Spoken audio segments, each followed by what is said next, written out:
All right, team, welcome back. 2025. This is our 10th episode, I believe. We've stuck to it. We're in our season 2 now, as we discussed on our last couple. This will be our second season. It was very exciting to be able to do a podcast. Very lucky to be in that position. So our goal is to continue to do that and stay consistent with it. So this is us doing that. So episode 10.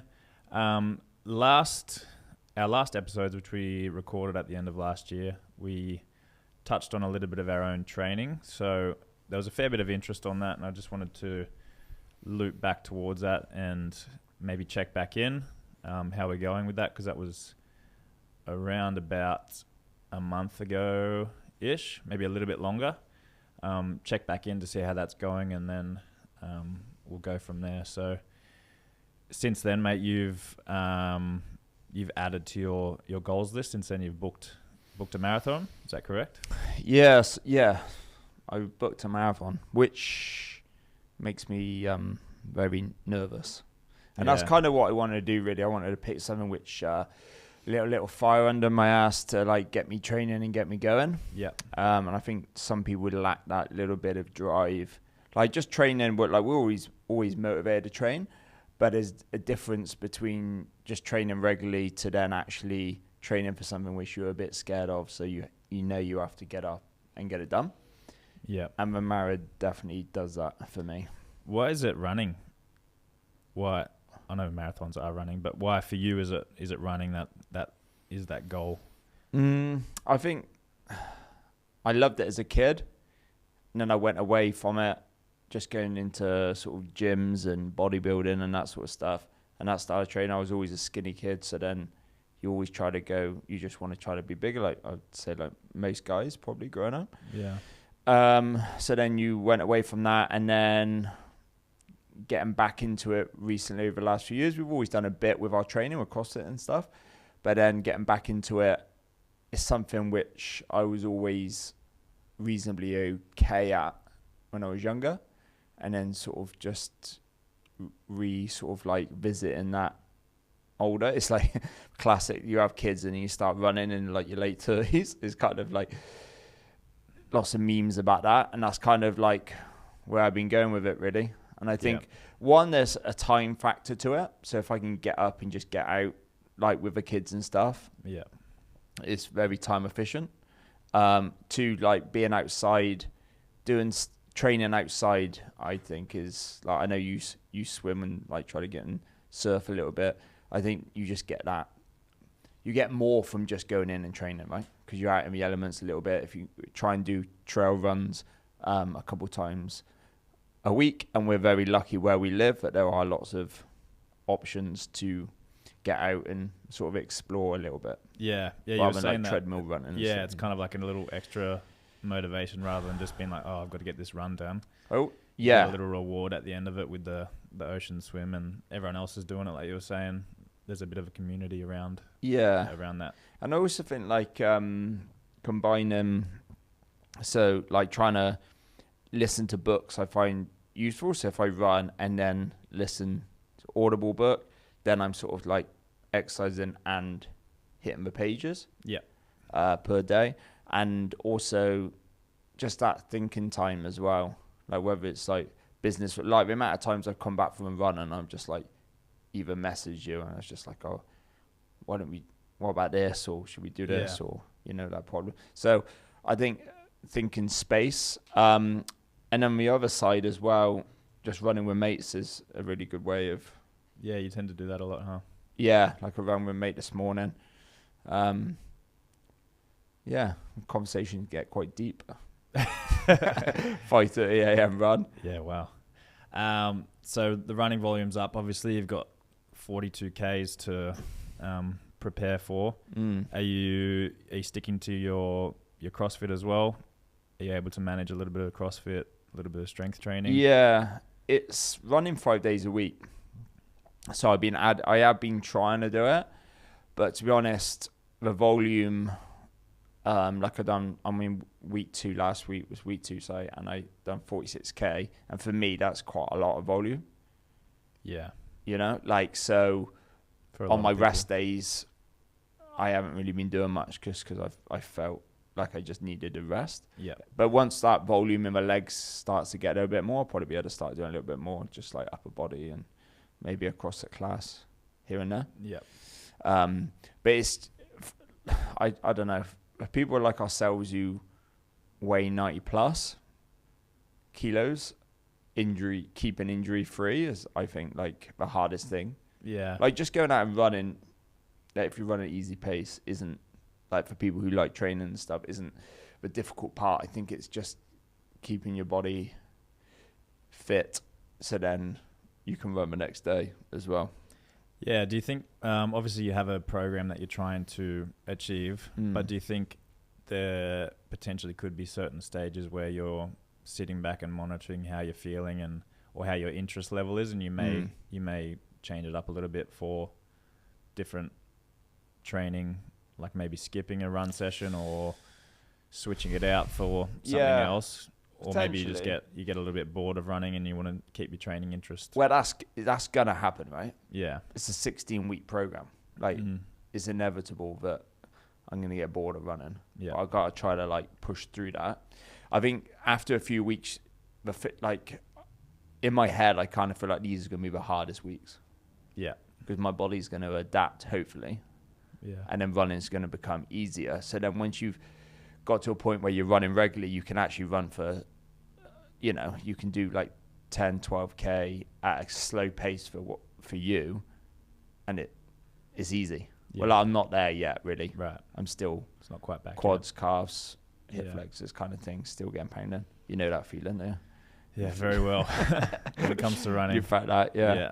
Yeah, quite accustomed to that feeling. Yeah, so it's kind of like, I don't know, always just trying to work around like training consistently and keeping my body healthy, but also trying to keep that balance of improving and pushing yourself. Yeah. I know you and me talk about that quite a bit, of like, if you just went hard on CrossFit for like 5 times in a week, the likelihood you're going to be pulling up sore. You know that about yourself. Yeah. But you also love doing my classes. So you find a balance where if you do 2 or 3 classes a week, that seems like a good balance for you. Yeah. Yeah, I've actually, I mentioned my training goals in this, in the episode we're referring to, and I've managed to stick to it, except for I went away for a week to the US. But other than that, I've hit all my sessions. I've actually gone a little bit more with the CrossFit as well. Occasionally I've done a 2 a day, so the bodybuilding in one part of the day and then a CrossFit class in the other part of the day, and my body's been handling it okay. I think I'm super dialed in on my nutrition as I set a goal to be, and it's actually surprisingly my body is handling it, because my goal, like I said, is getting that volume in for aesthetic reasons. I'm not trying to perform my best at all. Reason I'm laughing. It's because just before this, you showed me that video of you in the gym with your shirt off. Yeah. Because you were feeling all pumped up and feeling a bit good about yourself, and then the reality of like the natural light. And it's funny. Like I've stuck to my calories, and it's showing. Like I've hit my protein target and my calories target almost all the time over the last what is it? We're about three or so weeks into it now, 3.5 weeks. But yeah, it's funny. Sometimes you can be feeling really good about yourself, but that video that you're referring to that I just showed you, I was in the gym. One angle was like really good, and then and the other angle I walked up and I was just like, oh geez, this doesn't work at all. Yeah, but you just have to stick to it. Yeah, and also like to look and feel good in like every single angle. Like, mate, there's not many people. Yeah. Like, we were just discussing that when like I was at the beach with Riv the other day, my boy, and like Haley took some photos of us messing around, and I was like, there was a couple in there where I was like, that's it, I'm happy with that. Yeah. And then there was a couple in there I was like, I'm a sack of shit, you know what I mean? So it's like, but that they were taken within 30 seconds. Yeah. And that's why it's like, I wouldn't recommend, like I have a specific goal. I have my wedding that I wanted to be looking as lean as I could for in that in a reasonable time period. But I wouldn't recommend that being your goal all the time, an aesthetic goal, right? No, it's turned out that looking after my nutrition, consistently having a goal and training goals, my body's actually feeling pretty good and my performance is going the same direction, which has been a nice surprise being in such a Have you felt any other benefits from dialing your nutrients there? Because I know you're at a deficit, so is energy being a bit down because of that? I expected it to be worse. There was a couple of occasions where I was at the end of a week and kind of just feeling a little bit exhausted, and I was like trying to put my finger on it, and I think that's probably what it was. But when it's come to my training sessions, it's been really good. My strength is great, and I think I can only put that down to, although I'm in the deficit, I'm hitting my protein targets, and I'm being smart around my carbohydrate intake, just being around training. Yeah. What's like a typical day like? So yesterday, what did you eat? Can you remember? Breakfast? Yeah. Breakfast? Well, I've got a whole diary of tracking my food I could go through. Yesterday is a weird day for you to ask because it was after the long weekend in which I ate out a couple of times. Yeah. Still trying to, that's one thing I've been trying to... make good choices. Yeah. I've been trying to track, it's hard to track a meal when you're out because you don't know exactly the portions, you don't have your scale, all that sort of stuff. But I've been trying to track it because I think that's where people go wrong. They go, I've gone out for breakfast, I may as well just skip the rest of the day. And then you have no idea how many calories or protein you took that day. So yesterday, for example, got the shopping in, and I wouldn't usually eat this strict or this basic but it was just coming off the weekend. I had one thing prepared and that was it. So for breakfast, lunch and dinner, I had beef mince and a couple of those I had, breakfast, I had eggs with it. Dinner, I had a bit of chicken thigh as well as the beef mince, and that was it. There's a bit of avocado earlier in the day, I think. And so you're trying to catch up because of the last couple of days? Yeah, I do tend to do that, tend to catch up, but yesterday was a particularly boring day for sure. Usually I would add in some other stuff like potatoes, and I would add in steak or other variations of protein, but yesterday just happened to be a bit of a weird day. But it is a great way to, you don't need to fucking treat yourself all the time, right? You don't have to enjoy your food all the time. You may as well. Yeah. Yesterday was a good day. I went way under my calories and I went over on my protein. So I think habits with food is important to think about. What can you eat this consistently, day after day, or regularly at least? Yeah. And is it easy to do? Yeah. For example, I made some protein balls the other on a weekend, but I was realistically, I'm not every other day going to make a batch of protein balls. No chance. You know what I mean? But they were so much nicer than the store-bought ones. Yeah, just good use in Whole Foods and better stuff. Like that. Yeah. But that's just an example where I'm not I think there's one left, and what I'm going to make some today, probably not. Doubt it. So it's trying to pick foods which you can actually back up and do week after week. Yeah. And that's how I feel about beef mince. I've eaten it. People I was telling one of the sponsor, mate.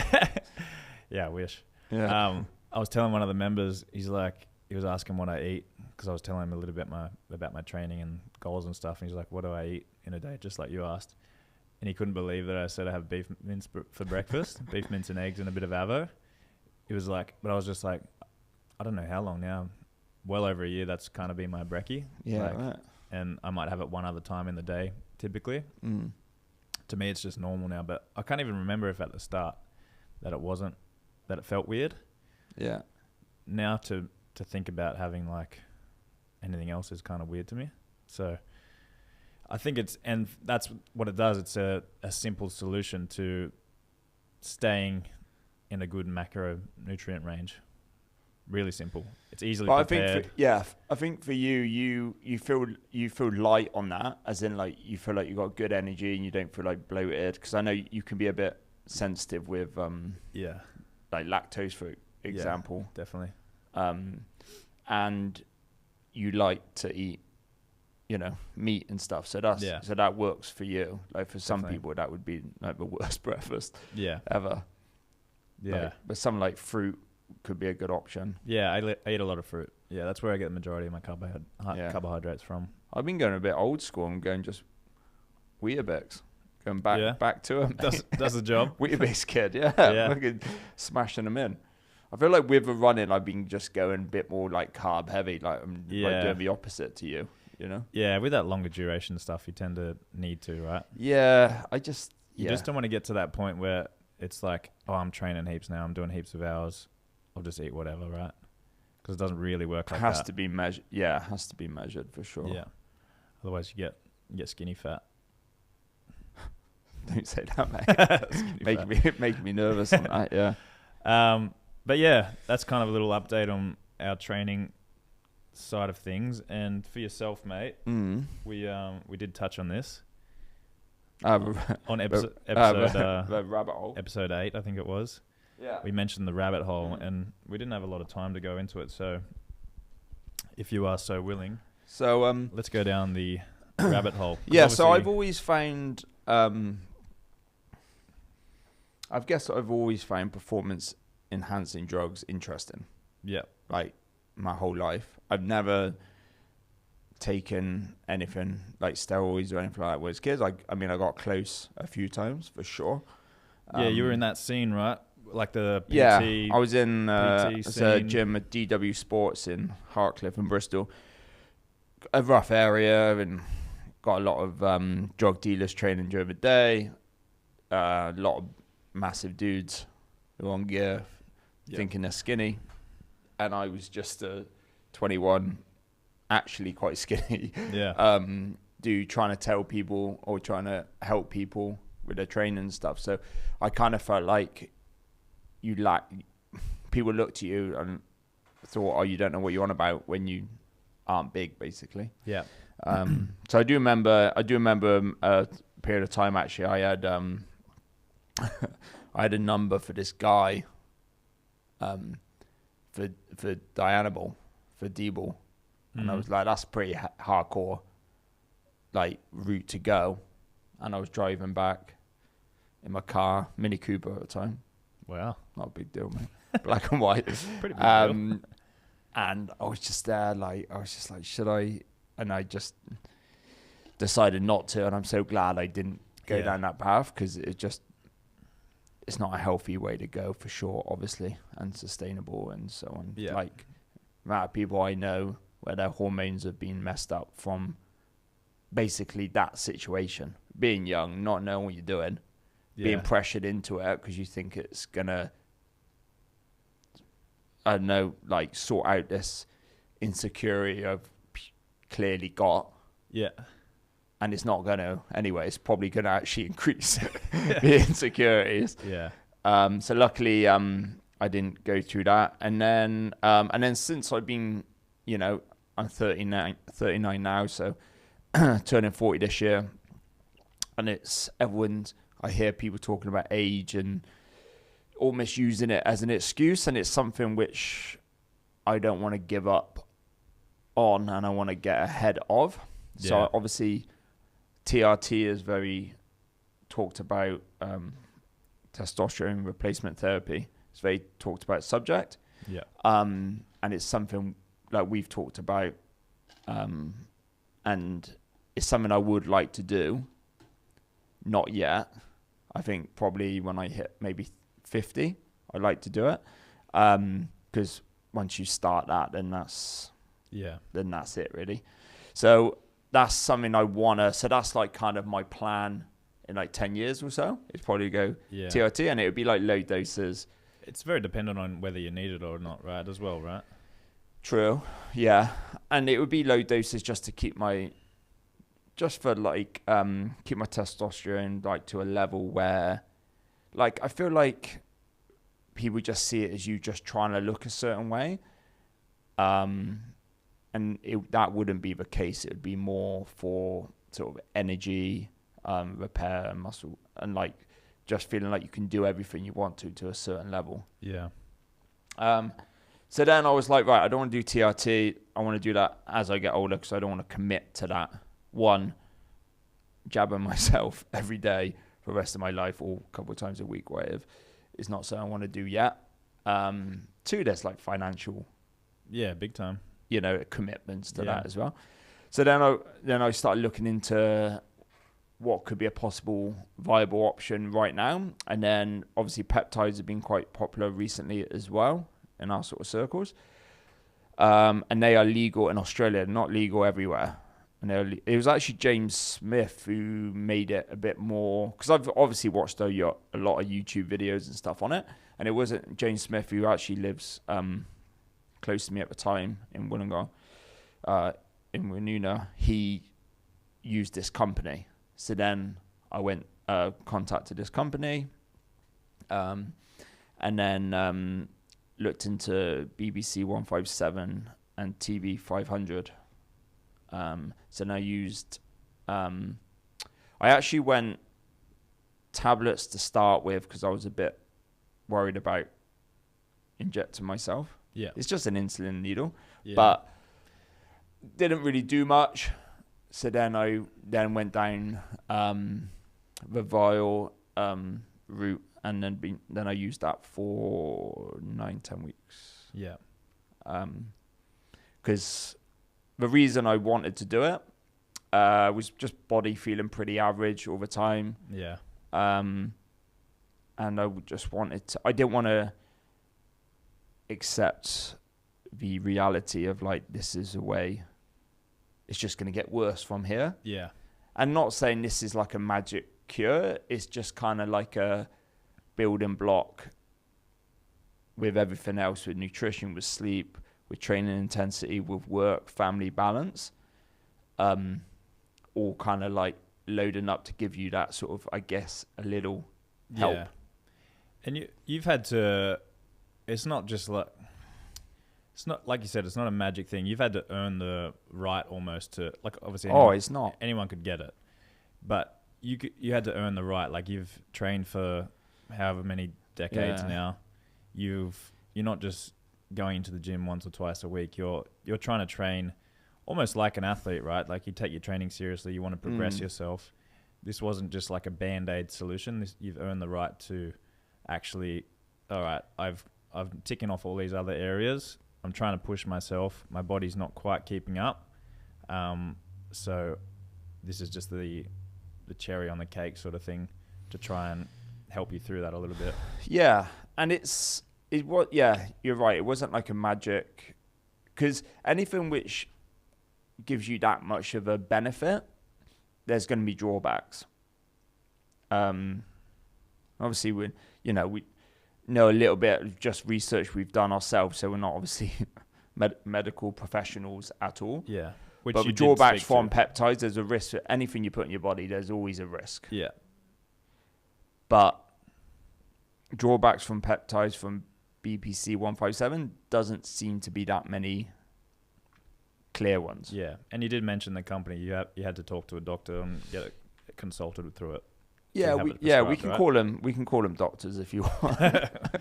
Very vague, you know what I mean? Like, I feel like it felt like just ticking a box for them to be able to legally distribute it. That's what I kind of felt like it was, rather than like them actually being like clinical professional professions. But we won't name names because they should sponsor us one day. Yeah. So I guess I had to inject BBC 157 and then TB 500 daily for like 9 weeks, and it was just an insulin needle. Yeah. 0.2.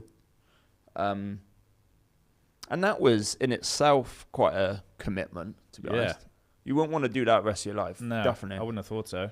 Is that the idea? It's kind of, small amounts regularly. Yeah. For that period of time. But do people take it daily forever, or is it like you do it for a bit to help an injury and then you stop? Or correct? Yeah. That's and how did it help? Because you had a bit of plantar fasciitis. Yeah, from running obviously. So I plantar, and then I'm just kind of niggly anyway. Yeah. Didn't really affect the plantar too much, to be honest. Yeah. But one thing it did do, which I didn't really think about at the time, I've basically had a shoulder injury for like 8 years, and it's basically got rid of it. So like anything benching, anything over like 50 kilos, my shoulder would hurt. Doing handstand push-ups, my shoulder would hurt. Catching him a dip on a ring muscle up, my shoulder would hurt. Snatching. So it would always be very inhibiting for me to like progress in those areas. Yeah. And then after about sort of 6 weeks taking the peptides, I remember doing like this bench press workout, which was like 80 kilos for like 10 reps with a 400-meter row and like 5 sets. And I remember just doing the bench pain-free. I had to break up the last few sets, but it was because my chest fatigue, I was weak, like from my chest, not from my shoulder. Yeah, wow. Where it's always been my shoulder, right? Yeah. So that's been pretty crazy. Like for me, that was worth for like 9 weeks, because now I'm training really without my shoulder impingement. Wow. It's pretty funny, hey, like you're talking about like injecting yourself, like all of and peptides, and because it's not like commonly used amongst everyone, it's almost what is a bit taboo, right? 100%. But I think you need to look from like the perspective of, I don't know, for example, obviously there's different medications for everything, but you can go to the doctor for an infection in your knee, and they give you some pharmaceutical antibiotics for whatever it is a month to fix it. But you're someone who's trying to train to be a healthier 39-year-old, and you've gone to the end of the scale to find something to help you get yourself healthier. And that's a key point, I think. I'm trying to make myself healthier. There is a slight risk, obviously, with it, but I wouldn't be taking anything which is cancerous in any way. I mean, there is a risk with it. Increases blood flow to areas. So right, there is that chance that potentially, if you're very prone to cancerous growths and stuff, I guess there is that chance. Right. But if you're comparing them to like SARMs and steroids and stuff, like there's not, the risks are very minimal. I think it's probably, it seems to be that's where a lot of it's going. Like I didn't grow up in the gym scene as much like yourself, so I wasn't really exposed to all of these other things, these offers of steroids or anything like that. But I think the narrative around it, especially this sort of, it's almost like I don't know what you'd call, it's like just a health. Like people with like severe like IBS and stuff, they give it to help. Yeah, I've heard like, this. With the for your gut. Yeah, for your gut. Yeah, I just think it's interesting. Hey, like it seems to be turning the narrative a little bit, which is a good thing for people who are looking to improve their health, because this isn't something it's not something that you're taking to look better with your shirt off, or it's not something that a bodybuilder is going to get banned for being on stage, type of thing.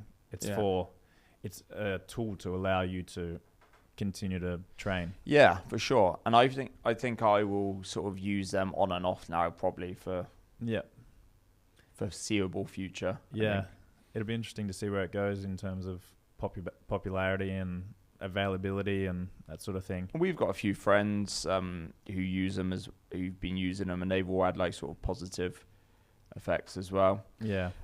They are banned on, like, if you're playing a sport professionally, they are on the banned substance list at the moment. I don't know whether they will stay there. I mean, it does help you train more, I guess, because you're recovering better and from injuries and stuff like that. But I know there's a bit of like people like Joe Rogan are big advocates of trying to get it off the list, just to allow athletes to actually recover and then sort of keep training and get back to the sport they want to play. Yeah. But I'm not sat here saying that people should take it. I think it's for some people in certain situations, it's worth research and a look into. Yeah. But it's case by case, I guess. Yeah. No, it's a very interesting we've talked topic. about you with it, haven't we? But I feel like you want to just sort of leave off. I mean, you're 31. Yeah. So I think age is a factor. Yeah. Oh, definitely, always. Yeah. Like I felt like getting to this cusp of like, you just hear all this negativity of like late 30s, 40s of just like falling off a cliff, and then that's it, right?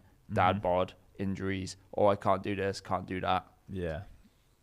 And I'm like, fuck that. You didn't want to pull back on training.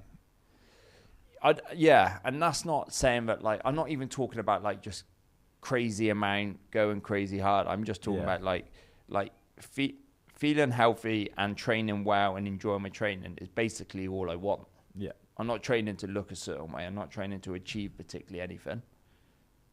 You just want to feel that buzz from training and feel good when you're doing it, and then not feel crippled for the rest of the day. Yeah. It's basically, Yeah, I don't fair feel like enough. that's much to ask. Yeah. Yeah, it's Yeah. funny because you could, where it is like a banned substance, for example, like there's no limit on how many physio sessions you can do, right, in a week.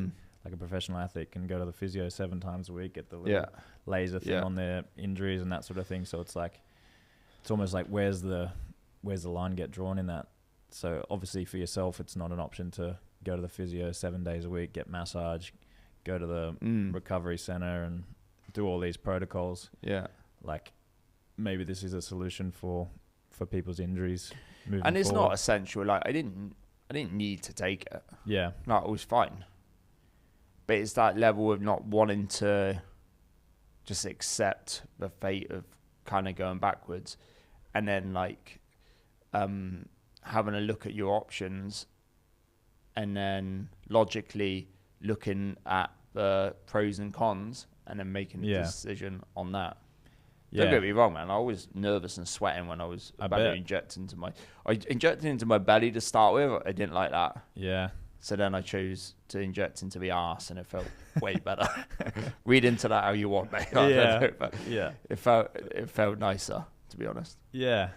No, I can imagine it would be scary. I can't picture myself doing that.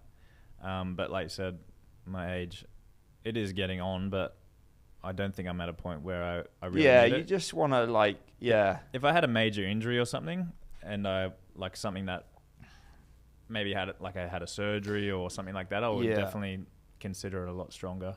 I think that's where James Smith, he took his after his knee surgery, I think. I see. And I think he's been dabbling with a few different sort of, trying with different sort of peptides as you go. Yeah. But yeah, so the plan will be to sort of kind of, so I've had, a couple months off that now, or about 6 weeks, off that now. And I'll look to take just BBC 157 just by itself this time. Yeah. I'm going to see how I go with that instead of TB 500 linked to that. Yeah. Because TB 500 is a little bit more, I guess, muscle repair and growth, whereas BBC 157 is a little bit more just repair of your tendons and ligaments and stuff. So I just want to try that with this Mara training. Yeah. So I'm going to start that Monday. And I'll see how that goes with that. Yeah, it'd be interesting to check back in, especially with your volume going up in a... It's hard, though, because I've actually been feeling all right a couple of weeks in. And it's like, do I need to take it? Right. But I'm going to take it. and then see how we go with that. Yeah. Over the remaining 13 weeks. Yeah, okay. Yeah. Let's check back in after the next block of it. I'm just like twice the size. Everything he said. Got the wrong thing. Got the wrong thing, yeah. Got the labels mixed up. Yeah. Nah, fair play, mate. It's not very commonly talked about, especially in Australia. Yeah, I felt a bit nervous about talking about it, to be honest, on it, because I think people jump to the conclusions of you taking a banned substance which is going to harm you and unnecessary, and you're just taking it just to look a certain way. Yeah. And it's just not the case. And I mean, there are people doing that. And I actually spoke to one of my friends the other day, and he's been taking something, and I had advised against Oh, okay. him taking Something what else. he was taking, Right. and he's actually stopped. Right. Last couple of days, yeah, because you just don't want to anything which is like going to cause harm to you potentially in the long term. It's just not worth it. No. So yeah, that's where we're at. No, Mate. fair enough, mate. It's good. Good to talk openly about it. It's better than if you had to hide it. It would be sus, probably. Yeah. I don't like hiding stuff. Try to get it Yeah. out of there, mate. Yeah. Well, yeah. Let's check back in a couple of months. Yeah. We'll see how you're going. See how your planter is, and see if your body's holding up. We'll know if it works or not. Yeah. Yeah. And Sounds good, I mate. just want people to remember that, like I said, you've earned the right to use that. It's not like week one you're starting training at the gym for the first time ever. If there's not, you need. There's other things first. Yeah, which you need in lots place, of things. right? And it's almost like old mate started at the gym for the first time in his life. Which protein shake should I buy? Like, not the priority. Yeah, and to add to that as well, 2025 is going to be a year where I really work on like pulling back my drinking as well. But we'll talk about that on another one. Yeah, it's a good So, move. Get deep on that. I'm an Some deep advocate for underlying it. issues. All right, team, we're going to wrap that one up there. Hope you enjoyed that little rabbit hole. Rabbit hole. Rabbit hole. Rabbit hole. That's what we were talking about when we referred to the rabbit hole. Yeah. So now you know. Yeah, there we go. Sorry to keep you hanging for a month or so. Yeah. But hopefully the wait was worth it. But we'll see you in the next one, guys. Thank you for listening. Thanks, team. See you next one. Bye-bye.